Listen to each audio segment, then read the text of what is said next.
Adam,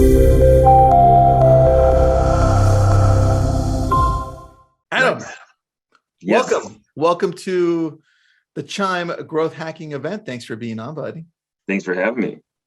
All right, what you got for us today, man? A lot of people have been asking automation. A lot of people have been asking smart plans already. Is that what you're going to talk about? Yes, sir. But first, I think it was about 4 episodes ago in the weekly Chime, I brought up my template. I shared it in the private chat about my 8675309 template, the Jenny. Okay. So this is no joke. Okay. I got a lead that came in. I just want to show, like, talking about follow-up stuff here. Look at that number there. 8675309. They came in on January. So from whatever that 507 is, came in from Google January 31st, gave me that's probably a good area code, so I can kind of track them a little bit better. They put in 8675309. Look at the humor. Jenny was assigned to the contact information verification third party that Chime uses. Picked up on that 8675309 and put the name down as Jenny. So I had to where is it here? Yeah. So it came from Jenny. It was first name. I had to change it. It just came in as Jenny because of that number, and I had to change it to Justin Schwartz. And this is the one thing I want to point out. This is kind of like a non-automated thing, but it has to do with follow-up here. Yeah. Pay attention when you get bad information, because look at the gems that this person left me. Yeah. I've got a first and last name right there. So what this told me here, they don't want texting and they don't want phone calls. They want email only follow-up. Right? Mm-hmm. That's what I gleaned from that. And I can Google search for that area code, see where they actually are, and maybe they have a home. So look in this information when you're seeing, like, most people, it's the junk one, delete. Look, pay attention. They just want to be left alone for right now. And so it was 2 days ago is when they registered. So this is my template that I send out. I got a link to the YouTube video of that song. And then I just have love that song too, heart to eyes emoji. Anyway, take a look around my site, bluecompasteam.com. When you're serious about buying or selling real estate, let's get to work. No pressure. I want to help when you're ready. So let me know. I'll keep in touch every so often to give you time. Take care and keep rocking. Just low pressure, hit them with barbecue and be done with it, right? Dude, so I love that. I wanted to show that, like, it's going to happen sometimes. It's going to happen, and just roll with it. Have a plan for when that stuff happens. Don't overthink it. Don't get upset at these people, right? I walk into Best Buy and I see that blue shirt army coming at me, and I'm like, whoa, don't talk. Like, if I need you, I will find you. So that's the same kind of way I run my database. I've got a few things. I wrote things down so I can stay on topic, or at least try to. I got you. I'll keep you on topic. Right. So the big thing is, why automation with follow-up? And this is beyond kicking out text messages and emails. That's basic.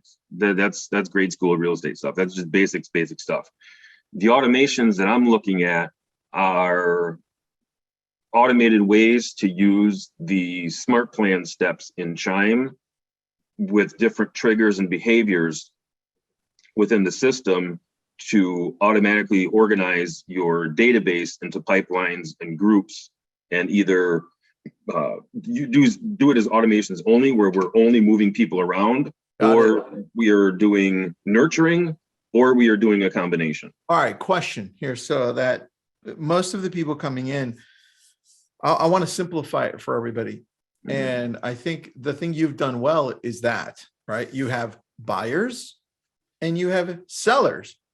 And then you have automation for both, and obviously different levels for each, right? So take me through, if you get a buyer, what are you looking for, and how does the automation typically work? And you could show the back end too, or you could just talk through it, whatever you think is best. So some people, I like that when I had different jobs, I was always the one training people. And one of the first questions was like, how do you learn best? Right? If they're visual, if they're just like, you just need to guide me through once and I got it from there. Like, I want to teach you how you learn best, because otherwise you're not gonna not going to pick it up well. So I will appeal to the visual people as well here, all in one shot. So my database organization is pretty simplistic on the pipelines. Got it. Again, I treat pipelines as the point at which they are in the transaction process from curiosity to close. Okay. Curiosity being new leads, and closing obviously being when you're done with the deal. There's lead stages, there's pre-client stages, and then there's client stages, is how I basically break it up. Looking at it on the vertical option is a little bit easier than going horizontal. So my VIP, that's like no automation whatsoever. I need to manually handle them every single time I reach out. That makes sense. Yeah. I break it up in very simplistic terms. I call these my temperature pipelines: hot, warm, and cold. Very simple. It's basically 1, 2, or 3 months out from meeting me in person for a consultation, writing an offer, listing presentation, that kind of stuff. Okay. Not ready is basically just, if you're not within 90 days, you're not really a lead at that point. You're just, okay. You're kind of a prospect. You're kind of a stranger still. The no AI response, I split that off into a pipeline so I can keep it separate from the not ready. And I'm going to go into my workflow in a little bit. So I'm keeping the, so these people here, the hot, warm, cold, not ready, they have responded to the AI bot. And people that have not during that initial qualification go in the no AI response pipeline. Frigid is basically they've been in my database for at least a year already. They're moved in there automatically, or they have said that they're beyond 1 year out. So like, you buying or selling in 2022, nope, you go to Frigid, just long term. These are my pre-client stages here: appointment requested, appointment set, appointment met. When I get a shoring request, when I contact somebody and they basically tell me they want to meet sometime, they go into that pipeline. Then when I have the appointment set and confirmed, like the showing with one of my referral partners, I will put them in appointment set. When they've actually had a flesh to flesh meeting in person, I put them in appointment met. And then these are the from client all the way through closed is the collection of basically client pipelines. Perfect. I don't differentiate between buyer or seller or listed, buyer under contract, except all of the stuff, because that's all going to be done in either groups or tags or lead type. So a client, it doesn't matter if they're a buyer or seller, because I can just look here and see the B for buyer and the S for seller and the B and S for both transactions. So I don't differentiate my pipelines. It's just I do that with the lead type in there, because otherwise it just gets too much gibberish. I want to keep the labels to be very, very neat and concise. So basically, client is basically we signed a buyer rep, we're out showing homes, or we have it listed. Somehow there's paperwork going on. Under contract is whether they're a buyer or seller. They are basically they have an accepted offer that we're basically clearing out the contingencies, if anything. Pending I use as basically everything is done. We are clear to close, just waiting for the closing date to arrive. And then closed is obviously when they close the transaction. Anything over here to the right, okay. I have as I'm leaving that, anything below here would be over to the right of closed. These are basically, sometimes you just have to have a pipeline for different things like, bad contact info, do not contact, those kind of things. And the reason I put it on that side is because in the reporting for the lead conversions in Chime, anything to the right side of closed does not get tallied in that statistic. So my numbers are going to be cleaner and more accurate than if I have, a pipeline of agents in between there. Well, they're not really transacting. I need to know just the nitty-gritty process of curiosity to close. And then anything beyond that, I don't want that tallied. So that's why I have it organized there. All right. Questions for you on that really quick.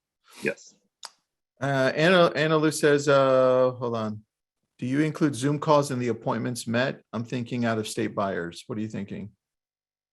Yes, that counts. It's not ideal, but given circumstances with distance and things like that, if you have an overseas, somebody in the military that's on base and that's the only way they can do that, that's fine. Consultation basically goes beyond a phone call. If it's Zoom call or FaceTime, whatever you want to do, that counts as a consultation or an appointment met. Phone call to me, that's just part of the team up process. So I don't consider a phone call to be an appointment. All right. And then do you have a team using your Chime setup, or is it just for you? Explain that process. I run my system different. I am basically subleasing to other agents in my firm that can't get it on their own. So I'm basically renting them a spot on my account, and they use my system at a discount, and they're basically paying for access. They have access to all of my automations, all my smart plan stuff. I give them training for free. I set up their website for free. I answer questions. I'm like the first point of contact for technical issues and support. Yeah. And then if it's beyond me, then I just say, kick it to support, let them handle it. So that's kind of where I have it. So I'm an outbound referral business. I only do lead generation. I do the nurturing and follow up, and they're ready to rock and roll. I've got 2 local agents that take all the referrals and close the transactions. So perfect. All right. Question then in regards to the process that you just showed me. At any point in time, do you have the artificial intelligence on for any of them? All of it. All of it. All right. Yep. Show me that, because I think that's one thing that when people jump into Chime, they don't truly understand the power of the AI. And that's what I want you to show me here, because that's a big part of the automation. I can look in the settings here a little bit. So yeah, pretty much anything that's up to a pre-client stage, I have running. So for existing, I basically have new leads, all these pipelines, and as soon as they get to, this is actually a new one here, so I add that. As soon as they get to this appointment requested, I don't want the bot interacting with them. So everything after that, except for closed, and I also have bad contact info, because sometimes the bad contact info is just a bounced email, but the text number is still good. So I hit that up, because if there's a valid number, the bot will reach out. If there's not a valid number, it's not going to reach out. I don't have to really worry about that. So everything else here is checked off. But yeah, anything that's basically, these are all just curiosity, and these are lead stages. And once it comes to the appointment requested, which is basically they're a pre-client at that point, I don't want the bot to interact, because I better be hands-on with they're essentially clients at that point, is how I treat them. So they better be getting, other than maybe a really, really refined property alert, I'm hands-on. Manual phone call, manual texting, manual email, all of that stuff. So that's how I have the settings there. Lead source is pretty much everything. And with your AI, do you have a name for it? Is it okay? I have Eve. Okay. And I named her that because I'm trying to give it a little bit of humor off the Adam and Eve mashup. Got it. I got this picture from unsplash.com. It's a royalty-free website, just like Pixabay and stuff like that. I just did a search. I didn't overthink it. I just did a search for professional businesswoman, and being who I am, I just picked somebody that I thought was attractive. So cute face, awesome, navy blue and white, just like my brand colors, looks good to me. And here we go. So I spent about probably 30 seconds on that decision, and there you go. Nice. Yeah, all right. I did give her, let me minimize the controls here.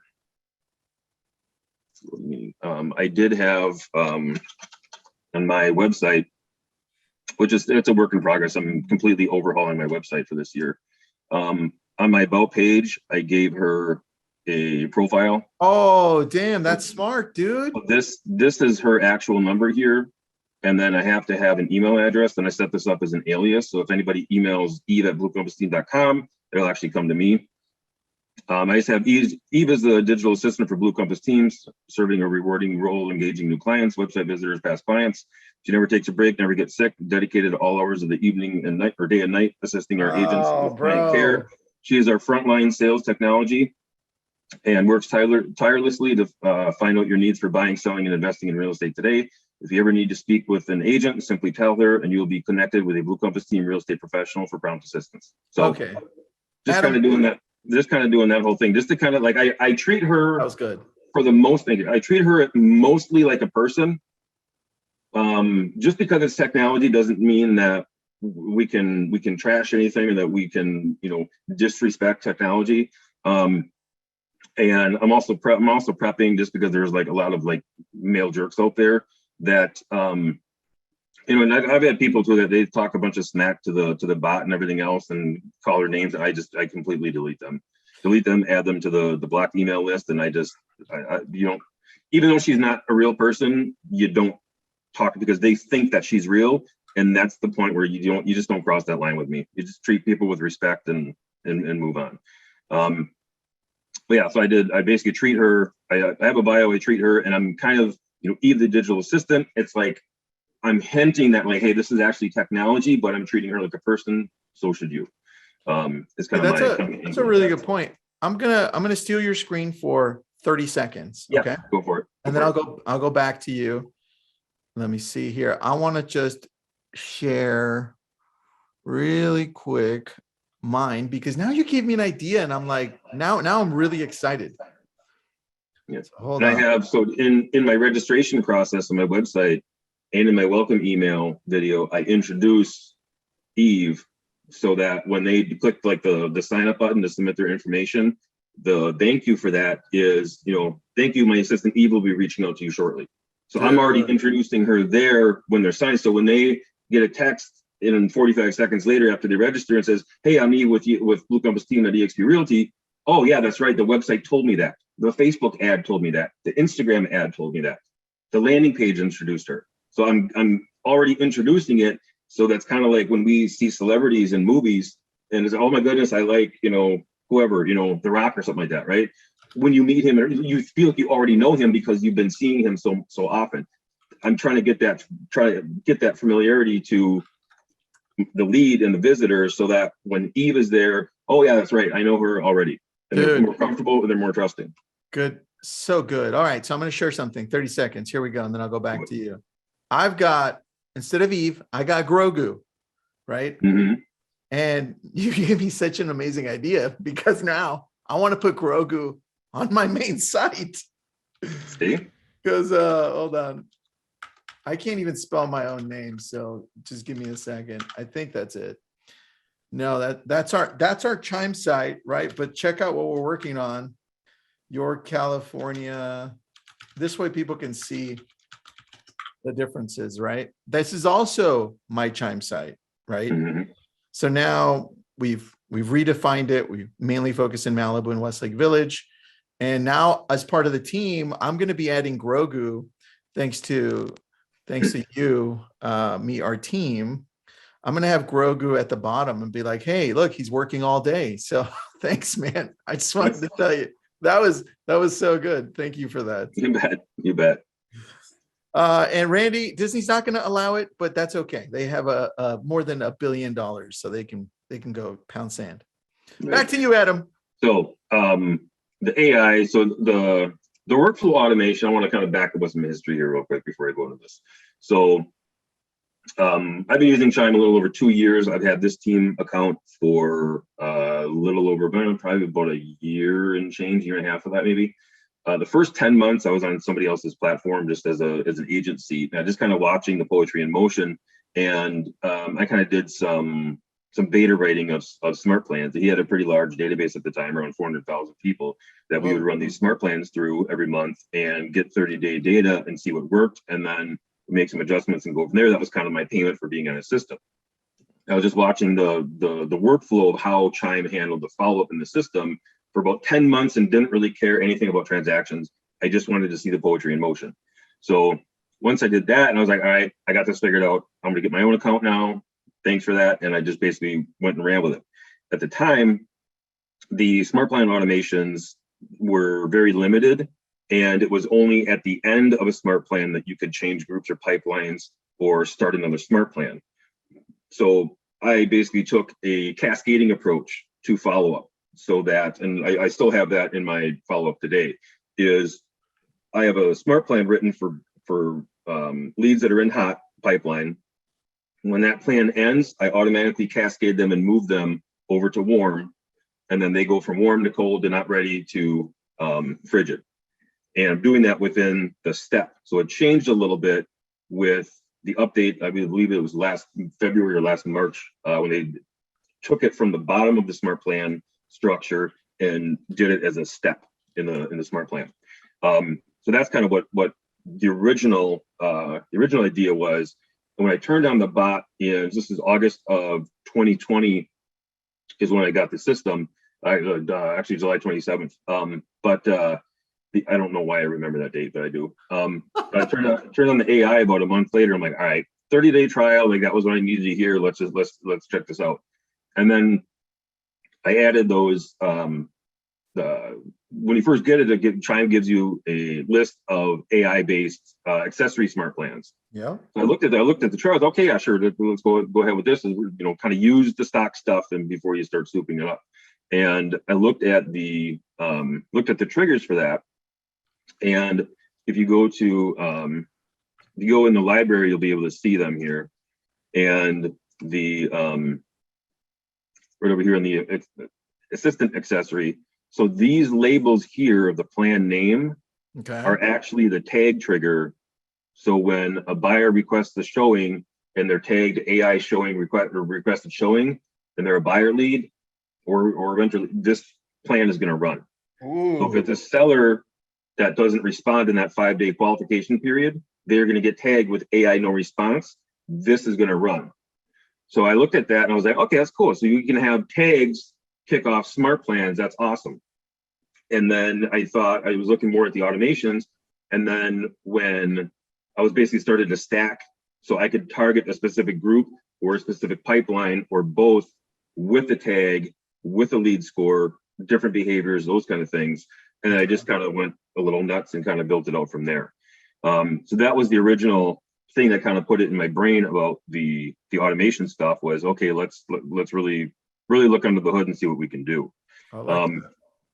So that led to the lead flow being, once I learned that, okay, so the bot should be used to initially qualify leads up to the 5 days. Then it's going to tag them with however that conversation went or didn't happen. And then from there, because now instead of being like having to use a task as a placeholder and then using the smart plan automation at the end of it to move to a different pipeline, now we can just do it as an automation smart plan with we're just moving it. We're not doing, the lead isn't getting anything. We're just moving them, right? Then I took it, okay, cool. So if somebody says they're just looking, they're not interested, that's like a way, they're not ready. They're way far out, right? So I can use that tag to trigger an automation movement to take them from the new lead pipeline and kick them over to not ready. Or if somebody says I need financing, okay, we're going to kick you over to cold because it's probably going to take you a month to get the paperwork together and all that kind of stuff. So I was using the tags and behaviors to move in and out of pipelines based on those tags and interactions. So if somebody was anywhere in the database and their lead score was 70 or above and they were saving properties, they would go up in the VIP or the hot pipeline. You can basically stack all those. So the workflow that I use is that the leads come in, they're qualified by the bot up to 5 days. Once the bot tags them with however the conversation went, it's going to have an AI with whatever tag. From there, I'm moving them automatically into the pipelines of hot, warm, cold, not ready. Once they're there, they get nurturing smart plans appropriate to that timing. I don't care about the source. I don't care about anything else. It's just lead type and timing, because I'm looking to convert these leads right here in this 90 days of potential business into appointments. That's what I'm using it for. All right. A question. Hold on. Yes. Because I know what people are thinking. I'm going to stop sharing. Okay. I'm going to go back. This is what people are thinking right now. Can you see that? Yeah. This is what's going through their head. Okay. I just wanted to share that with you because that's what's happening. See, I told you. Adam,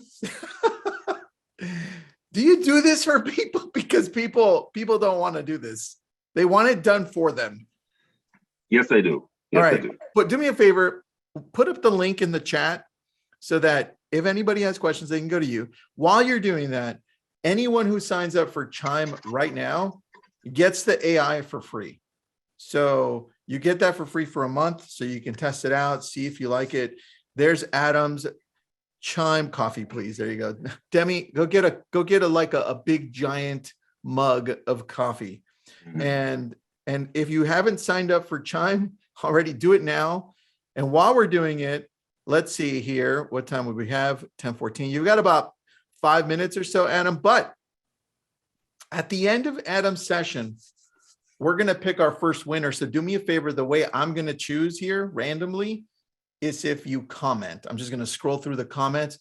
Comment right now what you think we should raffle out first, whether it's, say, Chime, swag, or watch.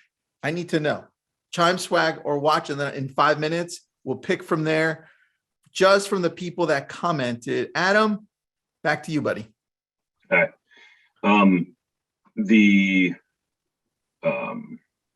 The triggers, I call them triggers, but the application conditions of applying a smart plan are found right here in this blue box, and you can choose whichever one here.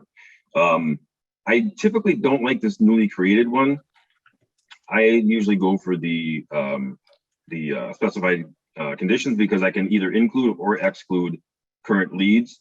Sometimes I would want to do one or the other. Like if I've got certain people that are where they need to be, I don't want to include them.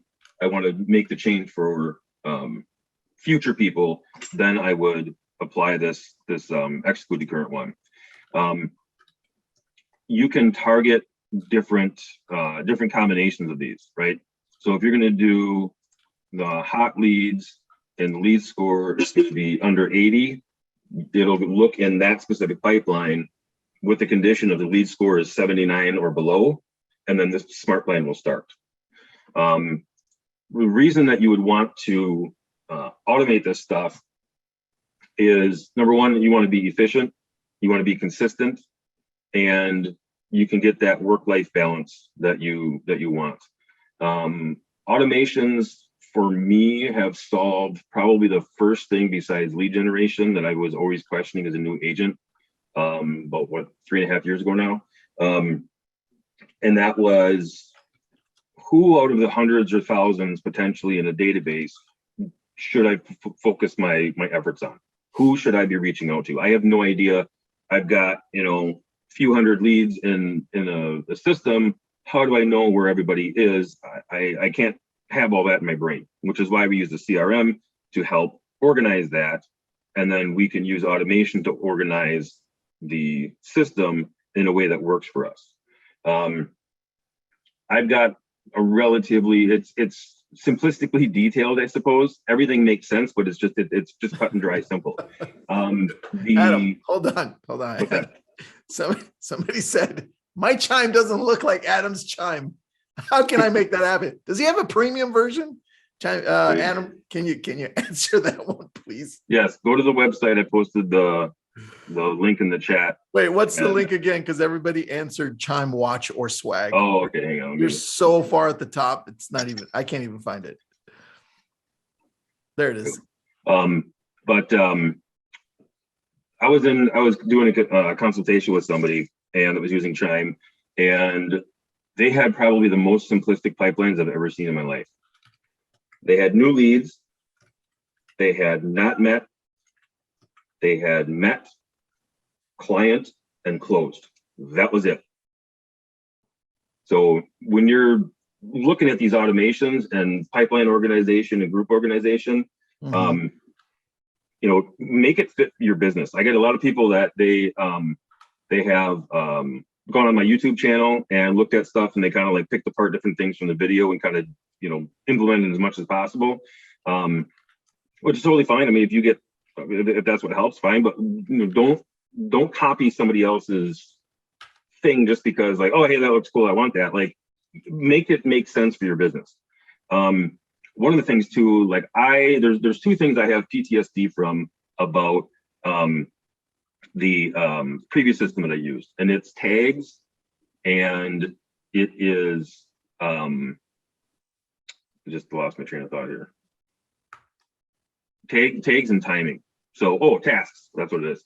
Perfect. With a T. So I don't like tasks. I don't use smart plan tasks. I think they are a waste of resources. I think that most agents are not even going to check them off or let alone do them.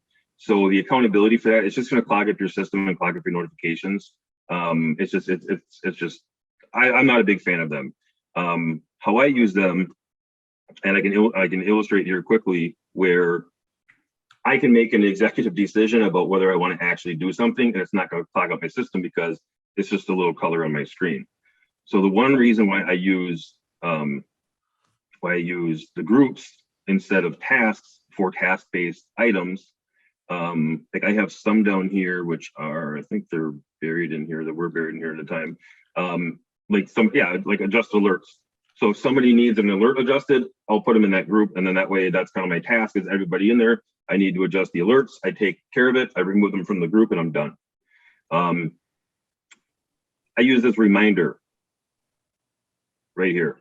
So if you don't have a reminder set, you click the blue, set a reminder, put in the number of days, click save. And what's going to happen here is, the reason I left this here to illustrate. So 29 of the 32 people here, I have not manually followed up with for at least 5 days. 3 people are still good to go. So instead of having 29 tasks fill up my screen, I just have this little, oh yeah, I got red people in here. I'm going to click on the 29, and then these are the 29 people that I need to touch. Oh. Now I can individually look at them and scroll through them to see their situation. And if I want to do a bulk action, I can select everybody in the page, all 29. I'm going to do a live broadcast voicemail drop, and let's do a spring market check-in, hit send, and it's out. Oh. That resets the time. Dude. Without having a task, without having my phone blow up, without having 57 things I need to do and get overwhelmed because, oh my goodness, I only have 2 hours left in my day. I got to go get my kids from school. You don't have to worry about that with groups. So I use groups to leverage the same things that I want to do in tasks and do it that way. All right, buddy. You know what we should do? Next time we should do a giveaway for one person to have them set up for free on your thing. And that could see, I'm getting I knew that would work. And I'll pay for it, and then we can give it away. I love that. We can do it. And then I have I just added my barbecue follow-up to my offerings a couple weeks ago. So I have an ultimate now where I have a bunch of more automations that I released, and then I'm ready to win that. Right. My main one is includes the barbecue follow-up. So that's going to be a cycle of 4 years tacked on to whatever long-term plan you have. So in mine, it's going to be basically they're going to have a 16-month smart plan, and then with the barbecue, it's a series of 3 that gets progressively slower. So it's 10 days, 21 days, 45 days, and it basically is, I program it so that when it's connected, one cascades into the other. So it's going to go from your long-term, and then stage 1, stage 2, stage 3. And then I can either reset it to stage 1 or up to the long-term again. So I got about a 6.5 year continuous cycle of nurturing, kind of all in one shot. So I love it, buddy. All right. We're at the top of the hour for you. You bet. And I appreciate you being on. Thank you so much, buddy. And you guys all know how to get a hold of Adam. Adam, we appreciate it. Everybody loves you. Everybody's got like I did see that question come in from Colleen. I am not a Chime employee. I do not work for Chime. I am an agent, and I just spend more time in my Chime system than what's possibly healthy. So no, I'm an agent. I do my own thing, and I'm not connected with Chime other than a user, and I'm an affiliate. So if people sign up for it, I get a little bit of a cut if they go through my landing page and all that fun stuff. So I love it, man. Thank you for being on, Adam. We appreciate you. You bet. Take care.